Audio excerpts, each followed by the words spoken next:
choosing to be an entrepreneur, you need to make the decision that you're going to be elite. If you do not disrupt yourself, people will work you out and decode your formula. Radek Sali, CEO of Wanderlust and former CEO of Swisse Wellness, author of How to Build a $1 Billion Business, a pioneer in merging health, entertainment, and purpose-driven corporate culture. Today, we discuss the blueprint for a $1 billion brand, uncopyable culture, and finding opportunity in crisis.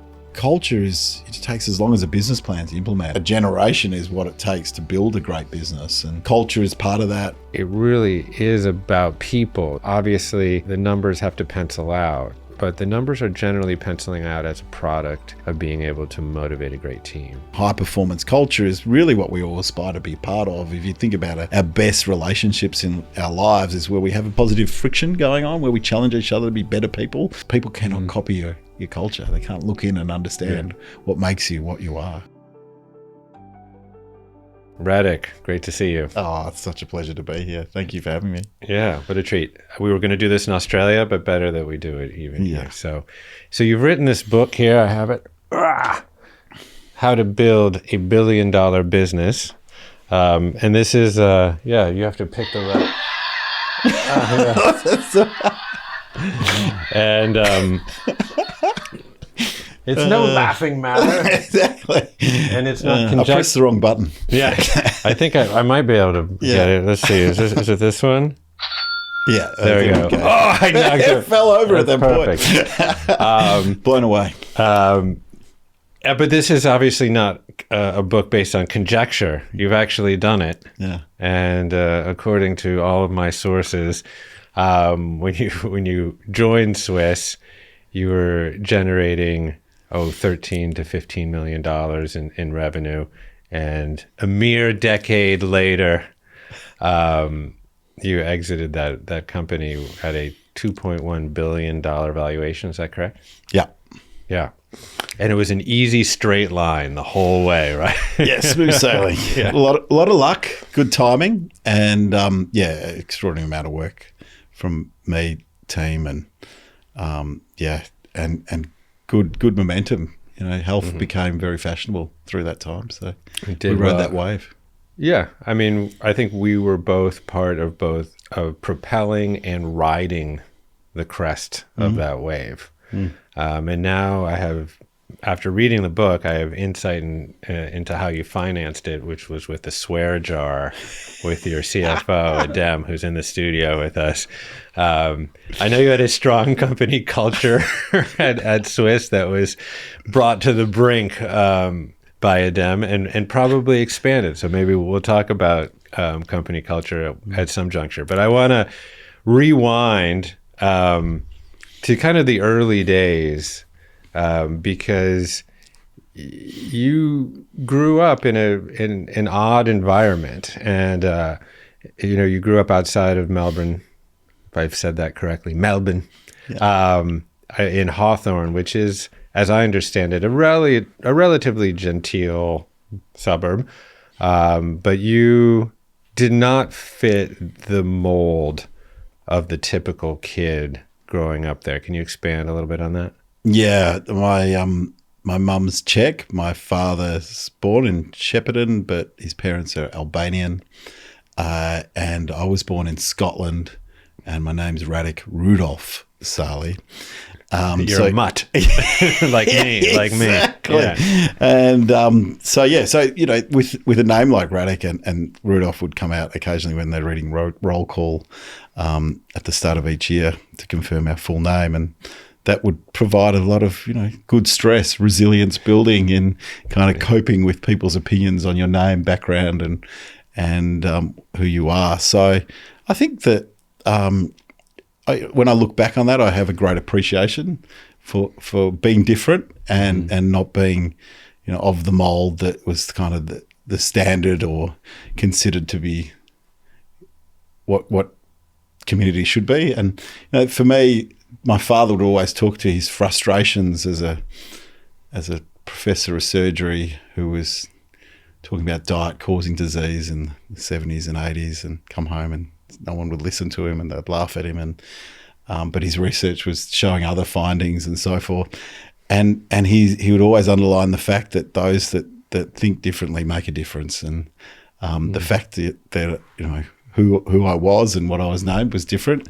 You know, that would always hold me in good stead. Yeah. I mean, if you think about the experience of being a kid, and I think everyone can relate to this, I certainly can. Kids just want to belong, right?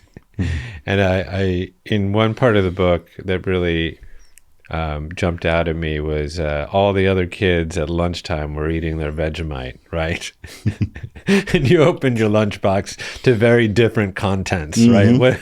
What did your mom pack you for lunch? A cold Frankfurt sausage, a boiled egg, some sandwiches that were full of salad, which were quite unique for those times, with some hummus dip, and some carrots or maybe a celery. I remember trying to trade my Frankfurt sausage for like a bag of chips that someone was lucky enough to bring into school, but not successful. Not successful. That was not a highly valued currency in elementary school. But you managed to transmute that difference into something positive. So pull on that a little bit. I mean, how did that experience from childhood influence how you ended up leading companies? Yeah. First thing I have to say is I've always used the excuse of my mother's speaking to me in Czech for the first 5 years as an excuse for my lack of, grace with the English language. But you're the complete antithesis of that. Your grasp of the English language is incredible and so eloquent. So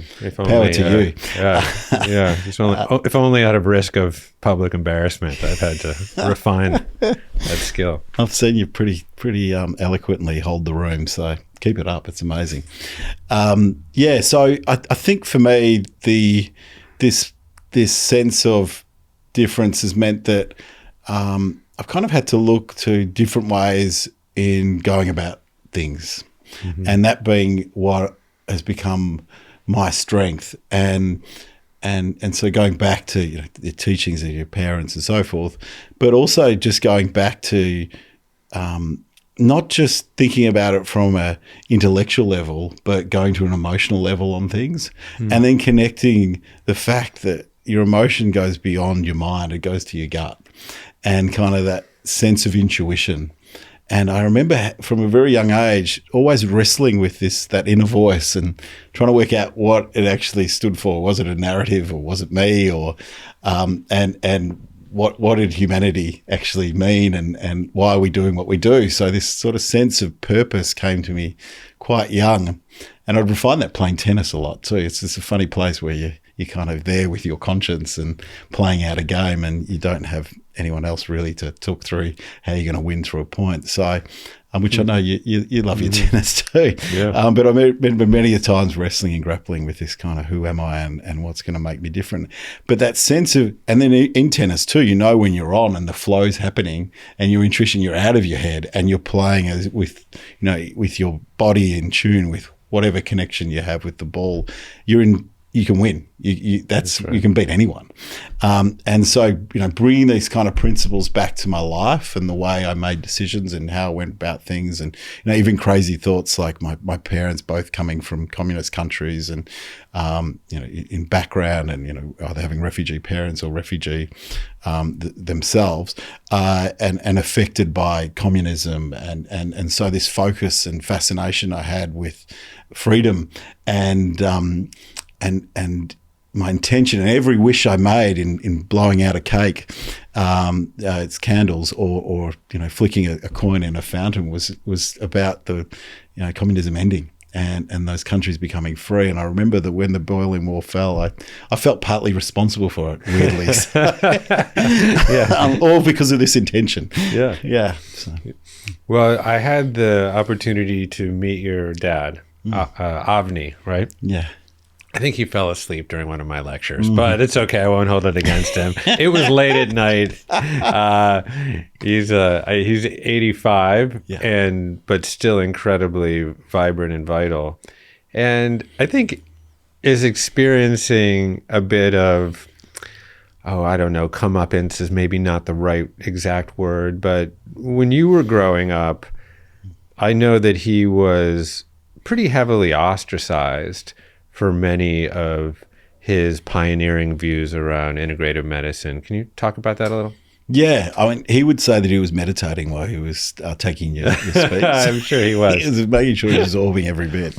But he, so he had a challenging time. You know, when you're in a system where they, as he puts it, we're focused on fix-it medicine, where they're kind of there to fix the problem rather than think about the cause. And so he quickly realized that when he was seeing people that had conditions like heart disease, that there had to be some other factor to just being fluke. And so when he talked about diet causing disease, he'd be laughed at. And then if you think about the system, you know, the system is very good, but it, you know, like any system, it's in our world today, it's capitalist, and you know, a large amount of those funds that drive that system come from drug medicine and medical instruments, but weren't coming from kind of wellness piles of funding that you know, where you could patent a formula or patent an instrument, and so the system is very effective with those tools, but there's a big gap from his point of view in what we did day to day and how we could influence the outcome rather than wait until we get to the stage of chronic disease. So he crafted a life of doing that. It took 20 years for his work to be recognised on diet causing disease by JAMA and BMJ, and now he has over 300 published research papers that he's been involved with or driven. And he still works full time. He still sees patients a couple of days a week. He runs a not-for-profit called the National Institute of Integrative Medicine.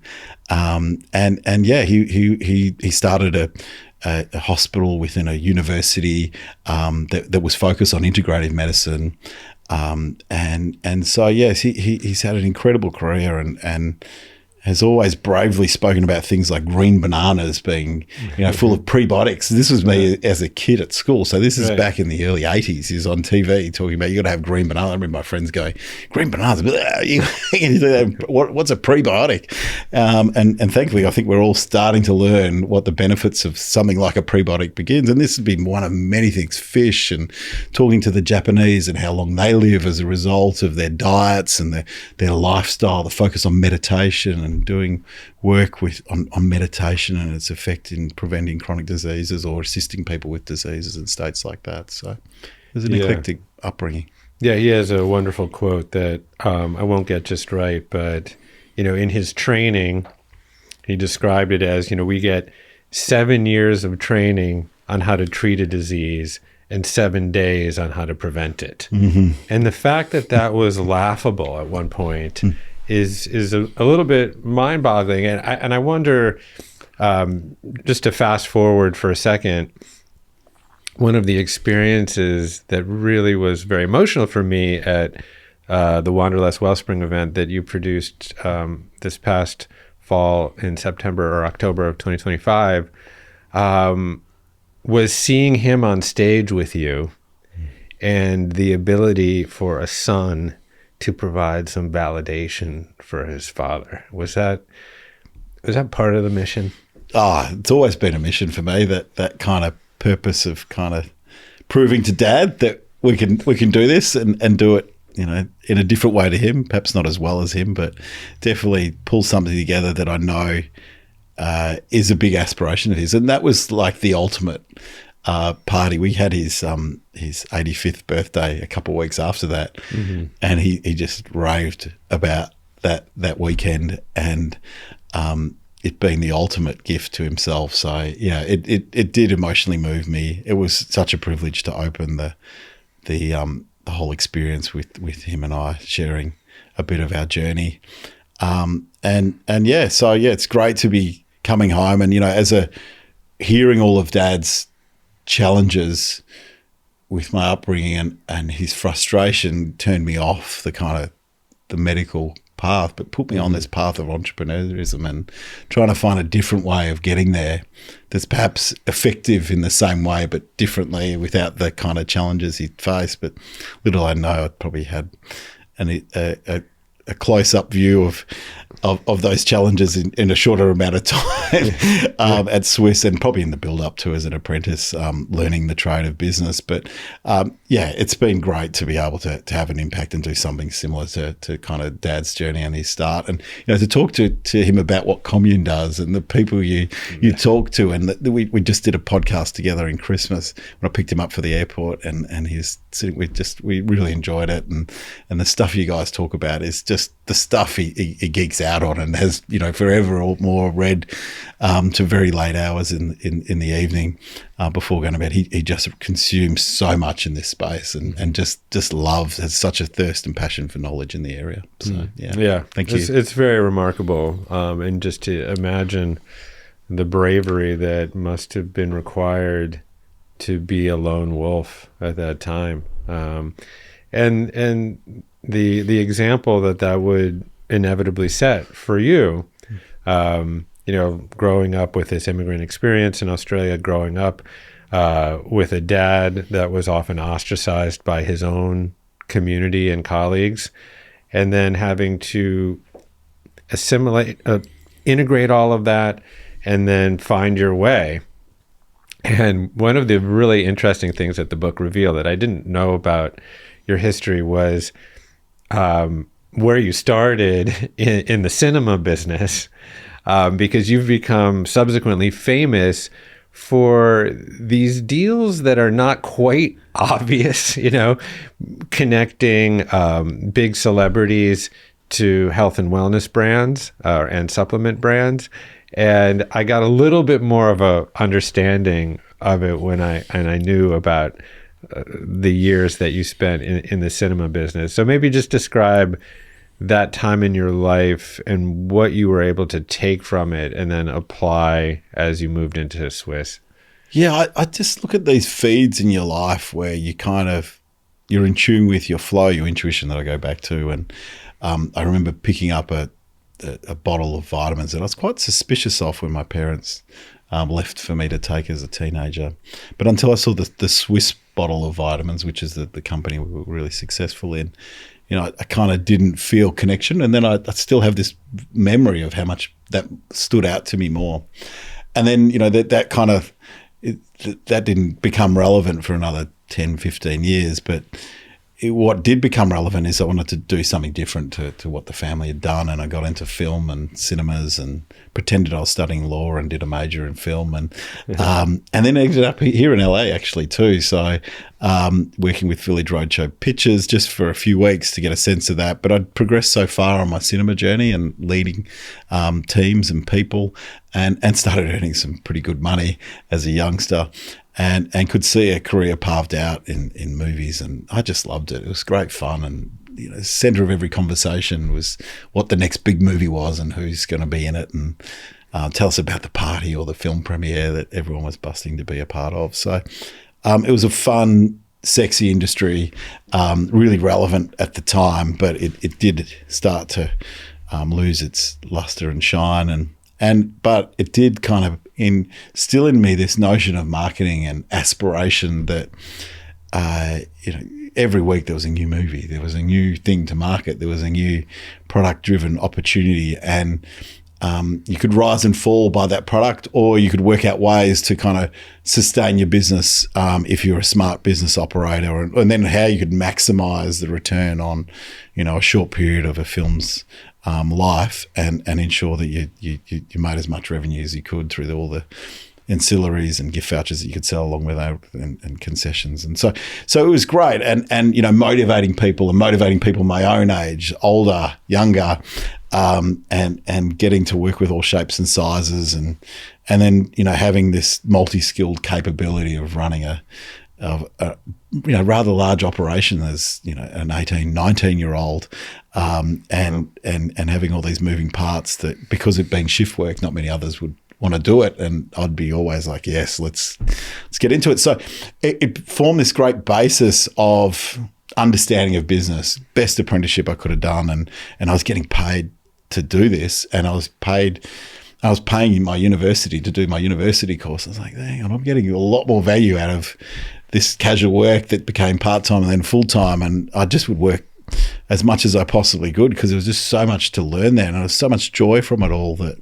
And it was so rewarding because you could see your results and outcomes, through this financial metric, but also through how people would be kind of take a shine to delivering on the ridiculousness of upsizing your combo for the day or making X amount of chalk tops in a certain amount of time. So, honing the craft of culture and being a good person about it, along with that kind of marketing inspiration, really just set me up for the next adventure, which was Swisse and health and nutrition.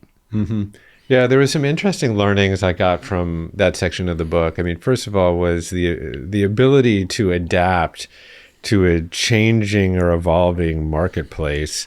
So this was at the time of the introduction of the multiplex, from the single, I don't know what you would call it, like the single film cinema, which is what I grew up with. In my hometown, you had a cinema, it had one movie. Yeah. That's it. That was, and then of course we're very used to the cineplex or multiplex now. So that was just happening at that juncture, and how to adapt to that, and then also the knack that you developed for building culture.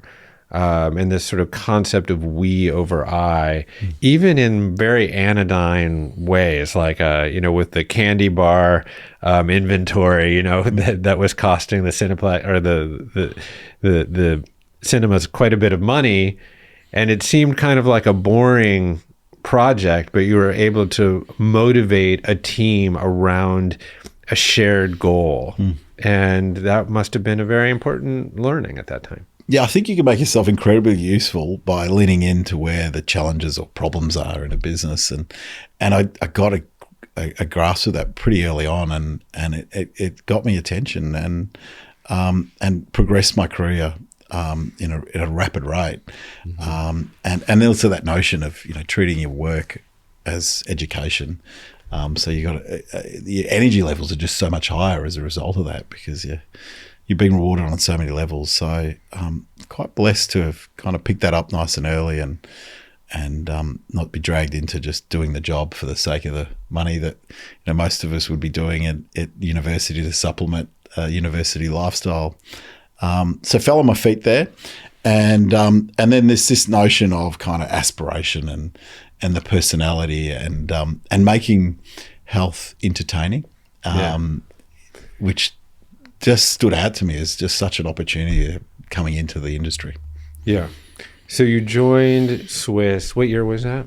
That would have been 2005. 2005. And, there's a lot to unpack here around corporate culture, because this was your big opportunity to flex your muscles around really building corporate culture. And there's a lot in there to talk about. I think what you just hinted at, though, was another aspect of it, which was innovation. I mean, like you mentioned this in the book, we're looking around at adjacent businesses, like the cosmetics business, for example, which was also in many of the same stores and retail that supplements were. It was also a very female-driven business, and it was highly associated with like Kate Moss and Cindy Crawford and very recognizable celebrities. But the supplement business was a little dreary, a little dusty, That's right? It was the land of the hairy hippies, really. and you'd kind of shop the category and call out things like, this one's for IBS and irritable bowel syndrome. No wonder not many people are going to be talking about that at a barbecue. I've got, they'll be worried that you might bring that up if you say you take a supplement. Why? and health wasn't something many people would talk about comfortably, particularly males. But it wasn't the center of conversation like it's now become.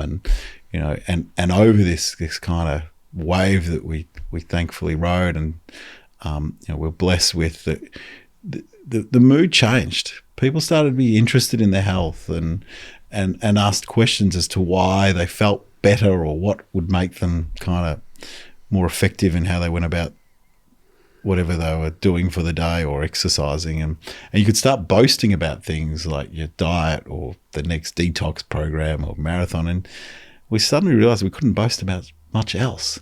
Couldn't talk about a great car or whatever it was. It was like you'd quieten down the conversation quickly. So, health seems to still be the thing that we can talk to very proudly and boast about and talk about our, how well we're going with it and not offend some people in the room. Others don't mind, but you'll be pretty consistent. People will share war stories of gym work or whatever intention that they set to kind of be their better self. But looking at this kind of positioning, this health positioning was almost unshoppable from my point of view, and the category was very flat, as you say, you'd kind of look over the cosmetics section and you'd be lit up and these great personalities, and this is what our health should be about. And for me, the intersect of disruption comes when you get two industries clashing and coming together. You look at the great disruptions that we've seen over our time, like an iPhone, which is a computer in a phone, and it's an iPod radio, it's everything. And so it's got this mass collision of different industries, and so this notion of entertainment intersecting with health and aspiration, whilst the science and the condition being really, really important. So our product had the highest retention of every brand in the category, and when you'd ask people selling it, why don't you give us more space? Oh, it sells itself, and the customers come back for it. So you don't need to do that. And I was like, well, why do you give this product here? Centrum it was, and it was the biggest selling multivitamin in the world, and owned by Pfizer, was the biggest company in the world at that time, and they were advertising every day of the week. And I was like, and I'd ask the retailers, why do you support it? You must get the best margin on this. And I don't know, it sells. They have so much advertising, and they give us great point of sale, and had a personality that wasn't that well known in Australia, but well enough known for an older demographic to know who he was. And I kind of went, this is the start. This is the inkling of how we could do it, but do it even better and step it up. So that kind of influencer ambassador campaign, a talent campaign, we took and supercharged it and ended up with over 300 different personalities representing our brand at some point, talking about how important it is for their health. Yeah. And this is really revolutionary in its time. I mean, this predated really influencer culture, really in some ways gave birth to influencer culture. And yeah, you talk about the combination of different industries. I mean, now, like what you're doing, you're bringing people like Drew Barrymore and Jane Fonda and Pam Anderson over to work hand in hand with a supplement company that would, if I was a board observer, I might be scratching my head if I didn't know you, right? And know that this was a path that you forged incredibly successfully to build and grow and eventually sell Swisse. But you have found a magic formula. Yeah, we try and iterate on the basics of what we've learned and get better at it. And I think that that's kind of a guiding principle for anything in my life, is that know what you do a little bit better than others and do more of that and get better and better at doing that. Like there's a basketball team that someone's better at throwing 3-pointers or at the free throw line, and others are better at defending, and they go and practice that when they go, and they have to know enough in those other areas, which I've learned to craft. But mine has been always this kind of strategy of how do we do things that others are doing but take it a step further and enhance and improve on that, and how do we constantly wow and take the basis of what we've done and do it again in a way that, wow, we didn't see that coming, and stay a step ahead of the metrics or how the competitors are researching and looking to kind of emulate your success. Because ultimately, if you do not disrupt yourself, people will work you out and decode your formula. And so, it started out with a sports star, which wasn't that uncommon, a sports star endorsing a brand, but then it went into lifestyle. And that was very uncommon. Uncommon to the point where we had the host of Dancing with the Stars, which was my mum's favourite show.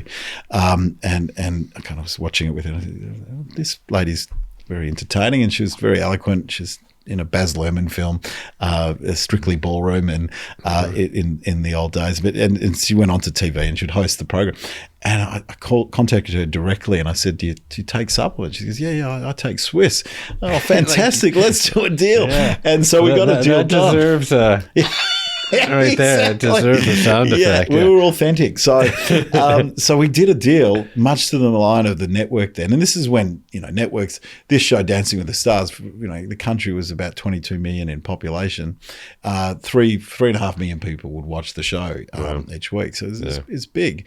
And so we got this talent that the network was furious with, because they're like, we want to line her up against a car company or an insurance company who's going to spend lots of money, or a bank. How dare you contract her?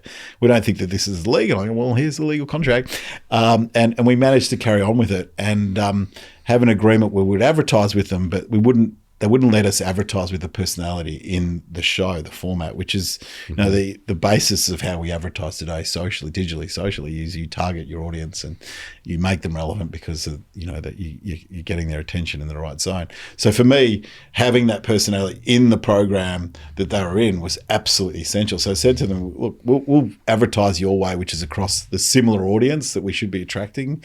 But I don't think it's going to work as well as when I did the sports campaign, which wasn't such a problem to have the captain of the Australian cricket team in the advert during the program. We had massive cut through as a result of that, even though the advertiser thought I was crazy and go, why do you want to just put your spots in that sport? Even bonus, I said, I don't want your bonus spots anywhere else but in the sport, otherwise don't bother giving it to me.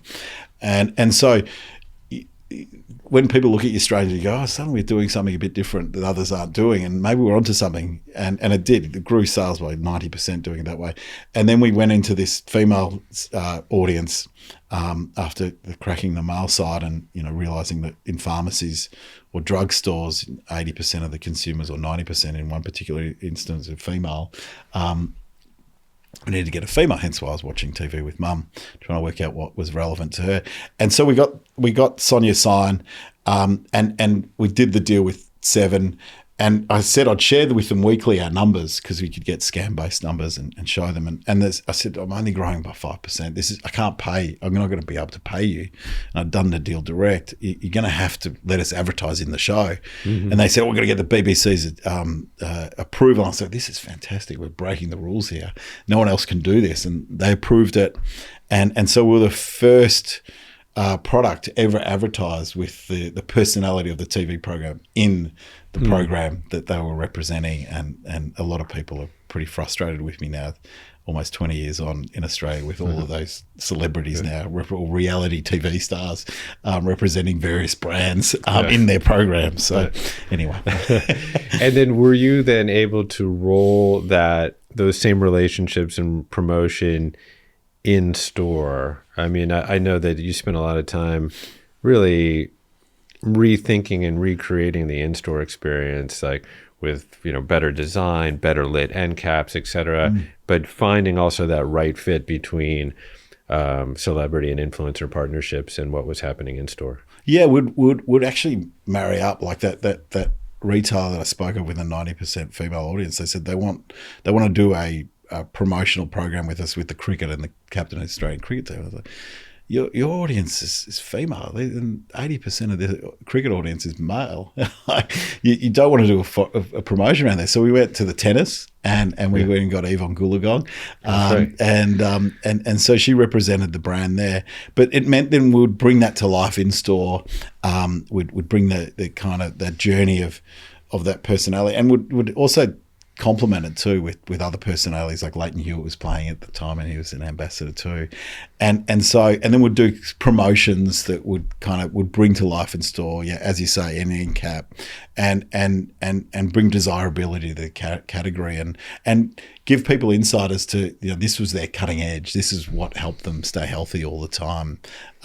So and again, these were things that the retailers would find highly desirable and really want to be part of the promotion and fight over. As I said, they'd be asking for cricket and be a bit emotionally kind of irrational. And when that's happening, your consumer starts being a little bit emotionally irrational. So you're kind of beating the way that normally people test market research. You're kind of seeing it in action and going, which now, they've tabled into a thinking of design thinking, where you're kind of using of layers of information, not just one source of information to get to a strategic point and an outcome. So yeah, we were living and breathing design thinking and iterating and innovating on the way we made decisions and how we built on basic consumer research, but then built it out with logic and conversations with key people throughout the kind of decision-making path. So this gets a little into geeky entrepreneurship for a second, but I do want the people that are listening to have this insight. And so what is that balance there between the right amount of sell-in and the right amount of sell-through to keep the retailers happy and keep your business profitable? It's a great question, and it's a great balance. I mean, for me, the sell-in means you've really got to step up your sell-through, and the challenge of making that happen. And you need to spend time beyond being a desktop researcher. You need to go into store, ask customers, why they're giving more space to another product. What are the dynamics of that? To the consumer, why are you picking this product? I ask people, what's going on here? Why did you make that decision and over that one? And why don't you like our product or something like that? And hear that stuff. And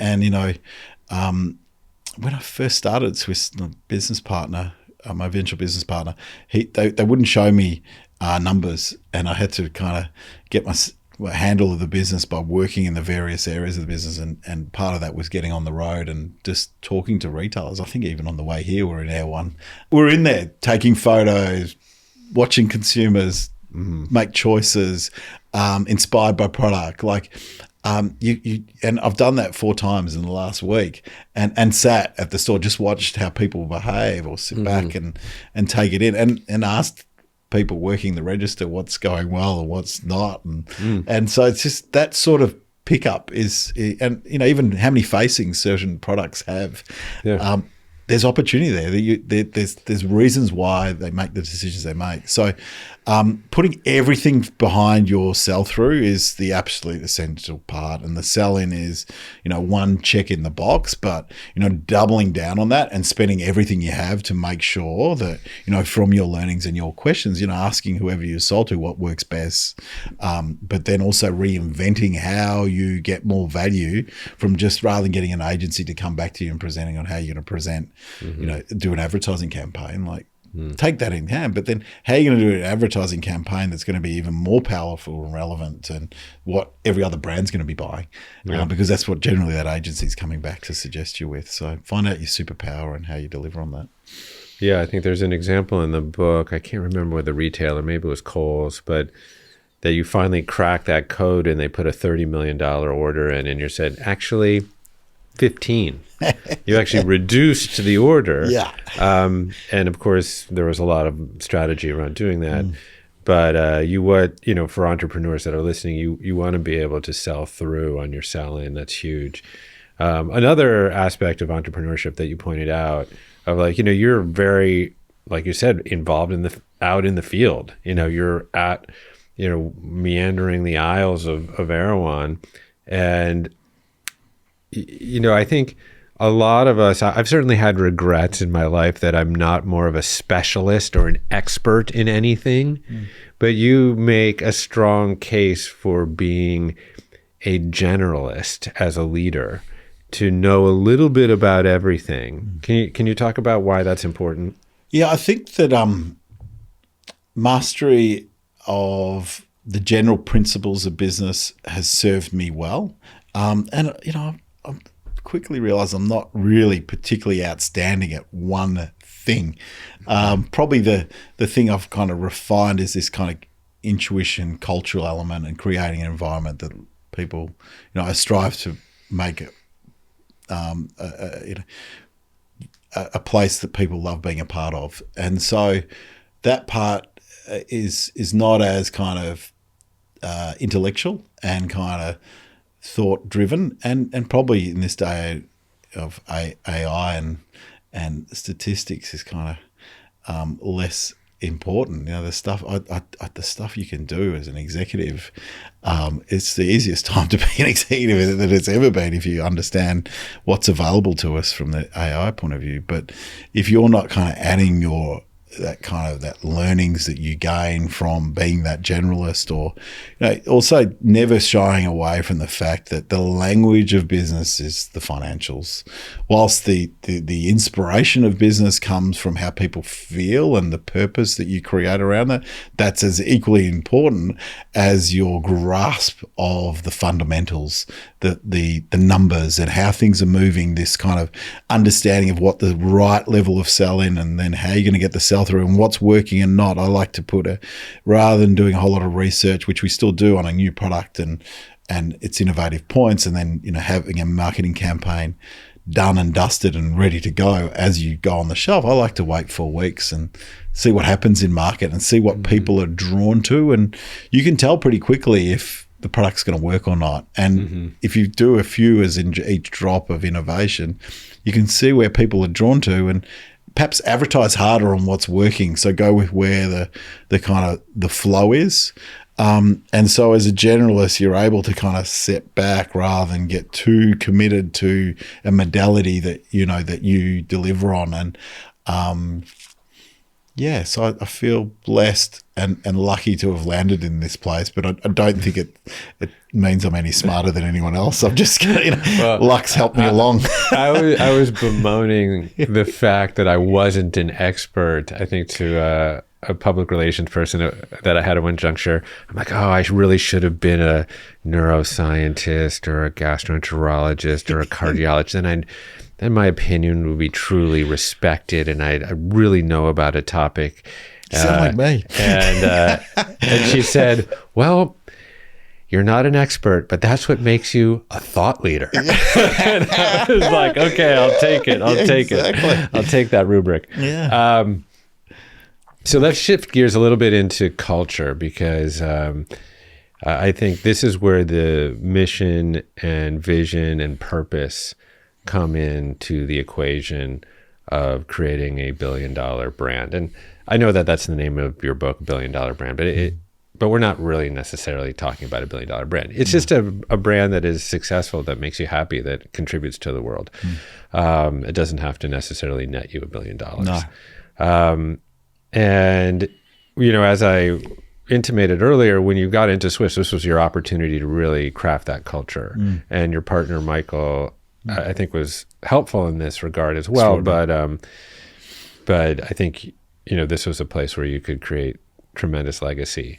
And I know that you put a lot of emphasis on the power of language and the power of praise as part of the cultural fluency. So, and the corporate fluency. So what were some of the tricks to that? Yeah, I think, as you rightly point out, Michael was a wonderful inspiration and supporter of this notion of culture. And the thing I'm most proud of is that Swisse, 10 years on after selling that business, it still is an employer of choice. And so this notion of culture, and it's been bought by a mass international company. Usually the story is the other way. The culture dies and people don't really want to be there. And so it just shows this legacy of culture. It is as important as building a brand and as resilient too, once you've established it, and sticky in kind of its environment that it gives for many years on. And it wasn't something that we worked on and delivered on over a 3-month period. It was something that took a good 10 years before we started to, Michael had started the journey, and then this is why I say it's a good 10 years. The last sort of 3 years of my time there, we started to put submissions in to be an employer of choice, and we started winning the award. We're winning the award consistently, and as I said, it continued to win each year beyond. And that's because it's a culture it takes as long as a business plan to implement. And for me, a generation is what it takes to build a great business, and culture is part of that. Delivering on the financials, being a brand, and so it's a 10-year journey.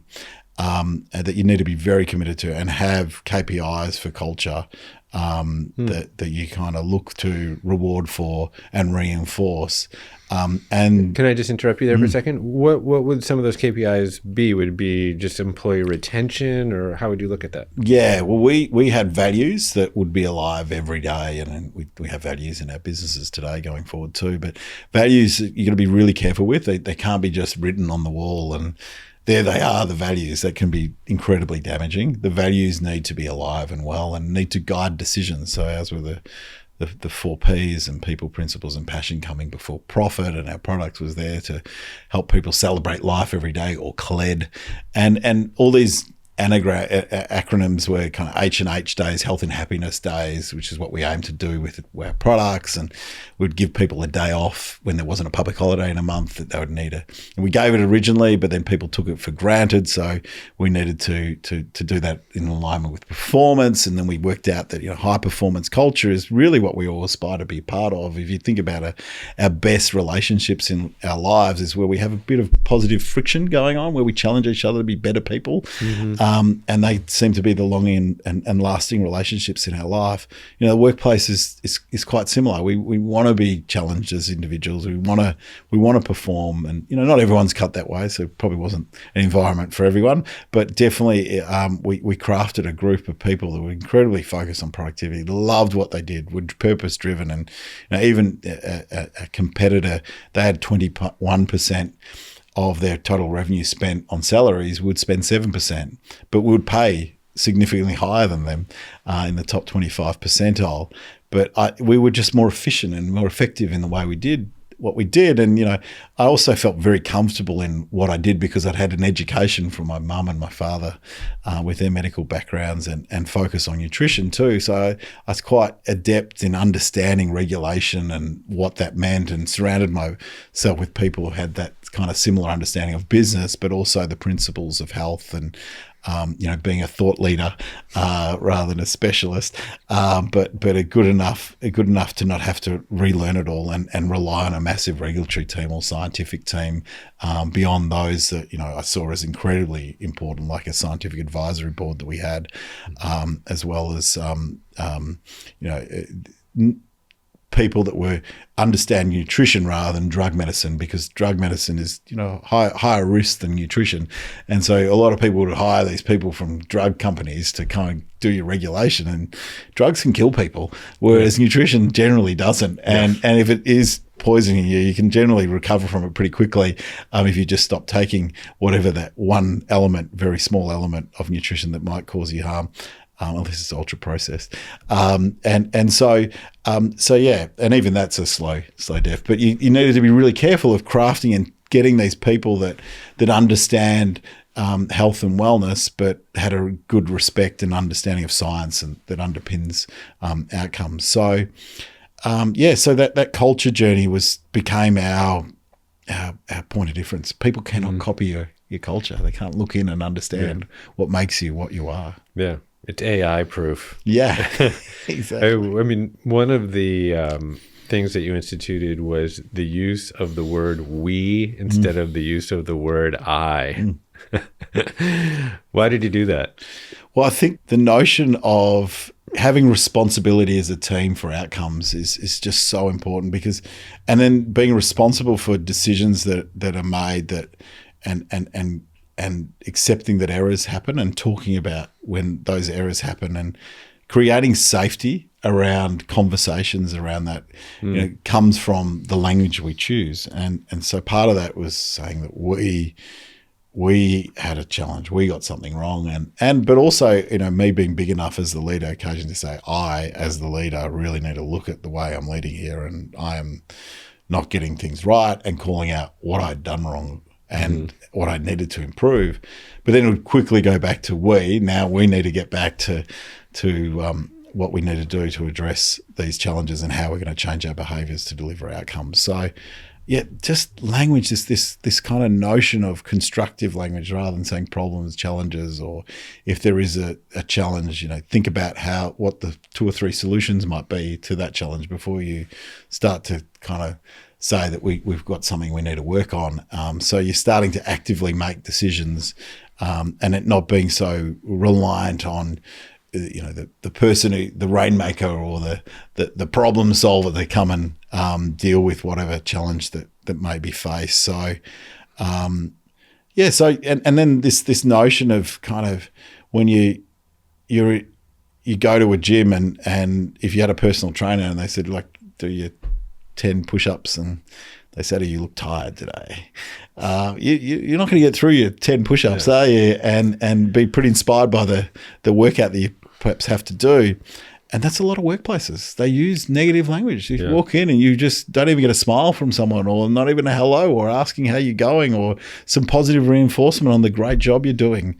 It's the easiest currency to get kind of payback on, just reinforcing and recognizing people's contribution. Yeah, I spent a lot of time deeply in the Lululemon culture during my Wanderlust tenure. We were very partnered with them. So I was in Vancouver a lot. Christine Day, who was the CEO of Lululemon at that juncture, became a bit of a mentor. But mostly it was just getting a front row seat to how they built culture and community. First of all, they really doubled down, invested in community. Community was huge for them. And it wasn't just lip service. They really invested a lot of money and resources in building community. I think the other aspects of what they did that were interesting was successorship. They had a concept that they called successorship, which meant that they almost always promoted from within and hired at the bottom. So there was a lot of upward mobility, and that idea of successorship has really stuck with me. I mean, every once in a while you gotta hire at the executive level when you need to hire at the executive levels. But that idea of continually cultivating talent, providing for professional development, and elevating from within your company is, I think, something very powerful that I learned from there. And then I think, the last thing, and this wasn't necessarily particularly attributable to Lululemon, but it's just kind of my own idea, which has proved pretty successful when I stick to it, is to try to make your dream the dream of others. That you might have the vision, but if it's just your vision, that's going to be a Sisyphean, if that's a word, you're going to be pushing the rock up the hill. At the end of the day, it really is about people. Obviously the numbers have to pencil out, but the numbers are generally penciling out as a product of being able to motivate a great team. So I love that. I mean, the bringing to life of values, like you're giving examples of in Lululemon with community, obviously would have been a value, or this kind of succession planning or bringing people through the ranks is another value, but it's living and breathing. And so, we would do, like you do a business plan and review it quarterly. We would review our values and what the values meant to the executive team. We would have arguments all the time. Is profit shouldn't be before profit, passion and so forth. And so sometimes we'd adjust the fact that profit would be equal with these other values until we kind of got it back into line.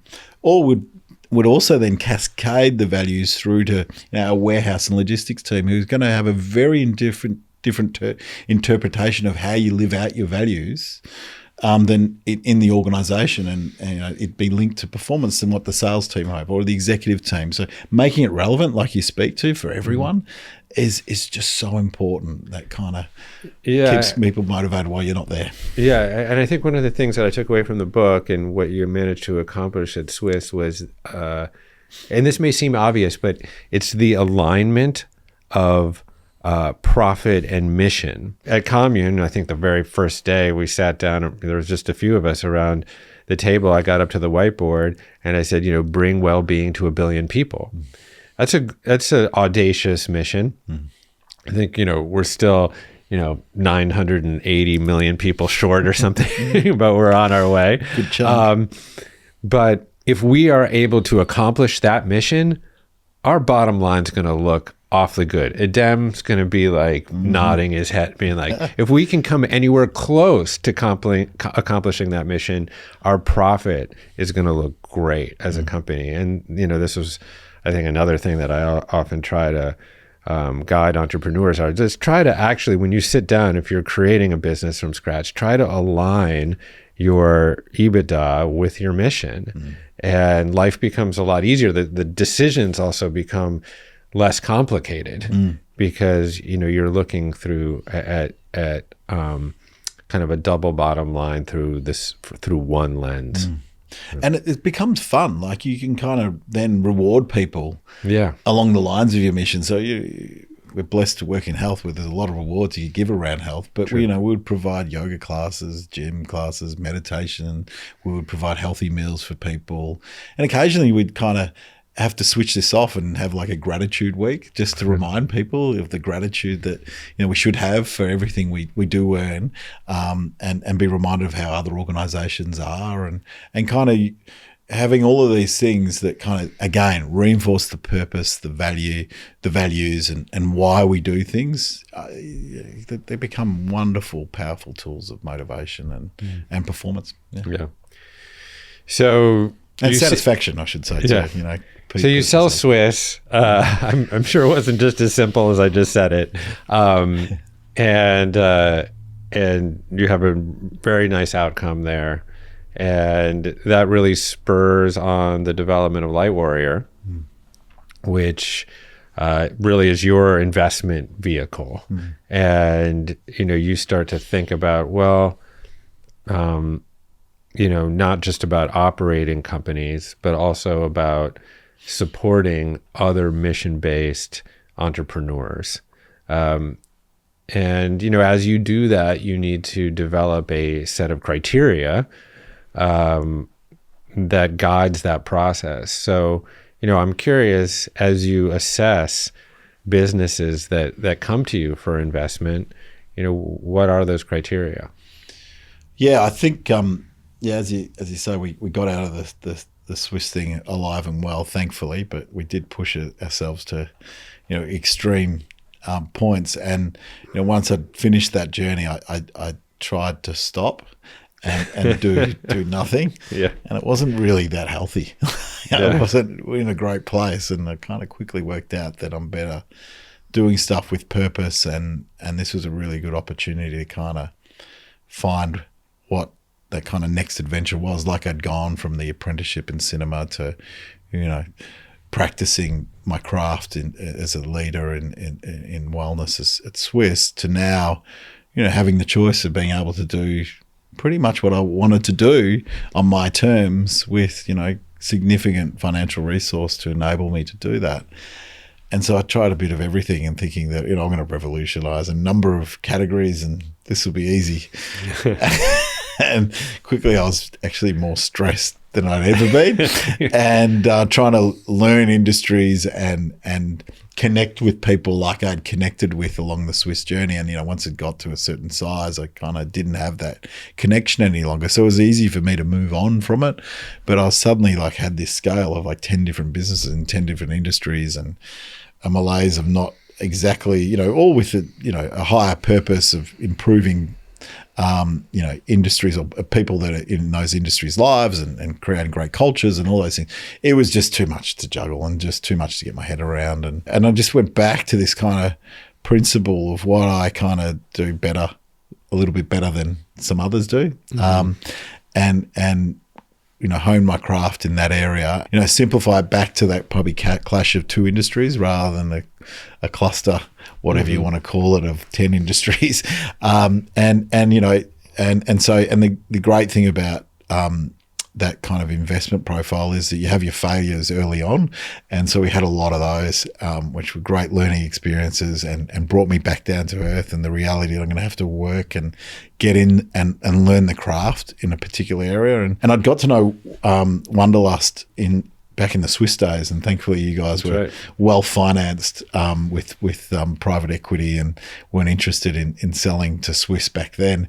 But then when I spent time here, I got to know you personally and came to the Wanderlust HQ wellness center, and that was just so inspiring to meet someone who kind of shared views like we similar share in this conversation and just on life and health and wellness and culture. And so it was really that excitement that I got from when I cracked the code at Swisse on how we could do things differently by investing through traditional marketing and media, through personalities, and go, hang on, this is how we can win in this digital age where things are more fragmented. We can create the content, and it be content that people are willing to pay and be part of, and commit to, and then that buzz that comes with the live show, the talkability, and being part of that kind of cultural phenomena that Wanderlust started and created here in the US. And I think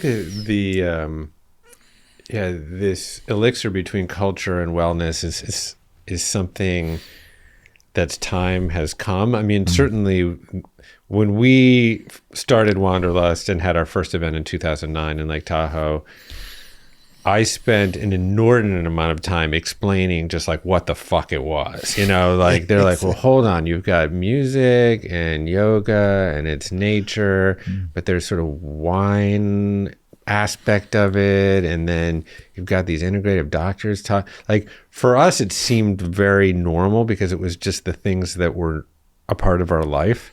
But for the rest of the world, they're like, they didn't necessarily get it. I think now we've progressed significantly where all of those things that I just said seem to inform like a lifestyle that people are more attuned with. 3,000 people sitting at a conference learning about how to extend their lives from doctors and scientists. It just would have been unheard of 10 years ago when you guys were starting incredible stuff. And that's now exciting, and what people get so much out of that community part and getting people together, particularly after we had a stop in proceedings and had to stay at home, and that connection was missed. The timing of all of this just kind of reset how important it is. And I even think about that in the workplace. There's this work from home part that goes on, but what environment are you then creating to make sure it's so meaningful when people do get together in the workplace, that stands out too in your events. And so then you're again, your brand values are coming to life through in everything you do. So I think important stuff. Last bit, being an entrepreneur isn't easy. You need to be extremely resilient and diligent, but there's also moments of crisis. I know that along the path of Swisse, there was moments of crisis. I don't have every window into Wanderlust, but I'm sure there are moments of crisis. There certainly were plenty of moments of crisis when I was running Wanderlust. How have you evolved as a leader to handle moments of crisis, and what would you say to younger entrepreneurs as they confront crisis in their businesses? Yeah, I think thing I've learned that is, let's not be surprised when a crisis happens. I used to be so much shock that it would take me so much time to recover to actually deal with the crisis, because damn, how's this not going to plan? But we should expect things won't go to plan. And so when they do happen, you kind of smile into it and you kind of lean into it, knowing, well, this is the opportunity to learn. And if I look through every major crisis along the way, our business or I've become better as a result of that crisis. So understanding, and it's very hard to remind yourself of that every time you are faced with it, but ultimately you are going to deal with challenges. And so being in a state of mind or having the capability to deal with it, choosing to be an entrepreneur, you need to make the decision that you're going to be elite. And to be elite, we need to make sacrifices, and sacrifices that are different to, say, an Olympic runner who might be competing to win at the Olympics, where it might be for a period of their lives.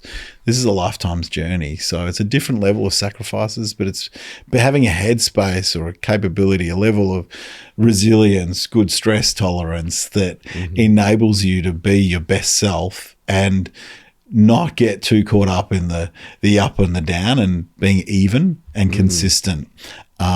And that level of emotion, whilst it's important to have passion, but it's not to lose your cool and be comfortable in the space of when something's going wrong, actually getting down to what has gone wrong and what you can do personally to improve, and then what everyone else can do to learn from it too. Yeah, there's an old Zen saying of, not assigning advantage or disadvantage to any particular situation. And maybe just to bookend, the very, very first year of Wanderlust in 2009, we couldn't give away a ticket. Well, that's not quite true. I did give away a lot of tickets. We couldn't properly sell too many tickets. I've had that feeling before running an event. And we were going into the very last week, and I was confident, like, oh yeah, it'll be a big walk-up crowd. Okay, it's all going to walk up. People are going to make up their mind at the last second. We've got the word out. I was on the local radio station every day. People know, you know. And our headliner in that first year, 2009, in Lake Tahoe was Michael Franti. You know, yogi, musician, obviously. Big hair, the whole thing. He fits. He's central casting Wanderlust. And I get a call. He's our headliner on the Saturday. I get a call Friday morning, and he said, "Kraz, are you sitting down?" And I was like, "Oh no, man, this is." And he's like, "Yeah, Michael just burst his appendix." And he's in a hospital in San Francisco. And needless to say, like, he's not going to make it. And I'm like, year one, we've got everything on the line. You know, we're looking at, you know, almost a 7-figure loss if I don't get this going. I knew this guy, Derek, who managed Commune, the MC, the hip hop MC. And so I called Derek. And I said, "Hey, man, any chance Commune is around?" And he's like, "What do you mean?" I'm like, "Yeah, I got this festival." He's like, "Oh, yeah, cool, man." He's like, "When is it?" I'm like, "Well, it's tomorrow." And Derek called Commune. He was in Brooklyn. And he said, "Hey, you guys want to fly to Reno and, you know, do this gig?" And they showed up. They did it. Oh, wow. And we had taken a huge bed sheet, actually 4 bed sheets, and we said, "Everyone write Michael Franti a note, get well, Michael." And the thing was just covered. Everyone just covered it. And we took a photo of it, and we sent it to him in the hospital. He's like, "You guys are the best. Everyone needs to go to Wanderlust," you know. And then Commune showed up. We put him on the top of the mountain. He crushed it. And it was an incredible legacy builder for us. It instilled us with a sense of possibility and the notion that there's always opportunity in crisis, like you said. That's why it's such a privilege to be involved with Wanderlust. That's the gold dust that the brand has because of the care and purpose that you and Sean have shown from the beginning about the product and what they're delivering and the community that you've created. So it's such a privilege and honor to be working with you on it again and evolving it together. So thank you. You know how grateful I am that it's ended up in your visionary and capable hands. And, you know, you got us through a tough moment. And the idea that I can still be involved in it is so incredibly gratifying. And it's also another learning for entrepreneurs that life is long, you know, and you go through vicissitudes and ups and downs. But if you create something with true meaning, it'll be there forever for you. And so I'm grateful to be back in it. So thank you, my friend. We learned a lot. Yeah. Where are we going to go to from here? I don't know. You've got to find a good button. Get something don't big. Do the... Oh, no. Try again. We'll give you another try. Look, here we go. Yeah. Okay. How to build $1 billion business. Radek Sali. Thank you, Radek. Thank you, my friend. Love you, You're brother. the best. Yeah. Thank you for listening to today's episode. For more of my weekly musings, along with ad-free episodes and live stream conversations, head over to my Substack at jeffkrasno.substack.com. I also want to let you know about our course platform over on Commune, which contains over 3,000 lessons and practices from the world's leading integrative medicine doctors, health experts, and yoga, fitness, and mindfulness teachers. It's a living library for holistic well-being, and you can try it for free for 14 days at onecommune.com/try commune. As a reminder, the audio version of my new book, Good Stress, is available on Audible, and you can listen to it for free as part of your premium Spotify membership. And if you prefer the old school analog option, well, you can pick up a dusty old scroll at goodstress.com and get over $900 worth of bonus courses from some of my biggest influences, including Dr. Mark Hyman, Dr. Zach Bush, and Dr. Gabor Mate. As always, feel free to reach out to me with comments, questions, or criticism of the constructive variety at jeffk@onecommune.com. Okay, that's all from the Commune for today. My name is Jeff Krasno, and I am here for you.